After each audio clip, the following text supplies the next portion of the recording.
Hello friends, இன்றைக்கி சிறகடி காசில் நல்லா நடந்துச்சு. ஷார்ட்டாக ரிவ்யூ பார்த்துடலாம்.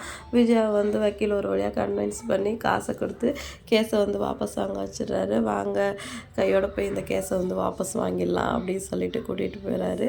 விஜயா பணத்தை பார்வதிகிட்ட கொடுத்து இந்த பணத்தை உள்ள வை, நான் தேவைப்படுறப்போ வாங்கிக்கிறேன் அப்படின்னு சொல்கிறாங்க. பாரு, மீனாவால் பிரயோஜனம் இல்லைன்னு சொன்னேன், இப்போ அவளால் 2 லட்சம் காசு கிடச்சிருக்கு அப்படின்னு சொல்கிறாங்க பார்வதி.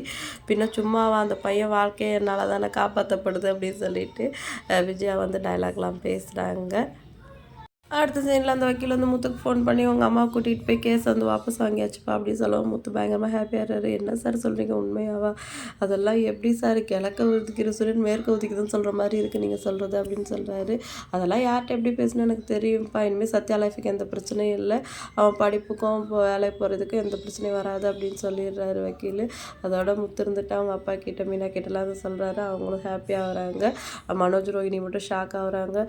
அத்தை எப்படி வாபஸ் வாங்கினாங்கன்னு தெரியல அப்படின்ட்டு ரோஹிணி குழம்பும், ஏன் ரோஹிணி அத்தை வாபஸ் வாங்கியிருக்கக்கூடாதுன்னு சொல்கிறீங்களா? அவங்களும் 3 பிள்ளையை பெற்றவங்க தானே, என் தம்பியை பற்றி யோசிச்சிருப்பாங்க அப்படின்னு சொல்லிட்டு மீனாவை ரொம்ப நல்லவங்களாக பேசுகிறாங்க.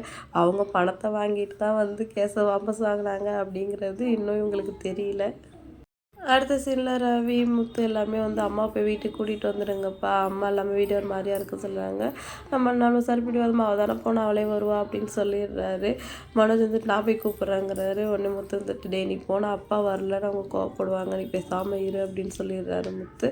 அடுத்து சத்யாவை கூட்டிகிட்டு வீட்டுக்கு போகிறாங்க. சத்யாவோட அம்மா சீதா எல்லாருமே ஹாப்பியாக ஃபீல் பண்ணுறாங்க. சத்யா முத்துக்கிட்ட மன்னிப்பு கேட்குறாரு. காலைல விழுந்து டே விட்றா, இதெல்லாம் பண்ணாத, ஃபஸ்ட்டு வீட்டுக்குள்ளே இருக்கிறவங்களுக்கு நன்றி சொல்கிறதையும் மன்னிப்பு கேட்குறதையும் நிறுத்துங்க. உங்கள் அப்பா உங்களை எவ்வளோ கஷ்டப்பட்டு வளர்த்தாரு, அவருக்காக நீ நல்லா படித்து வேலைக்கு போது மட்டும் எனக்காக பண்ண போதும் அப்படின்னு சொல்கிறாரு.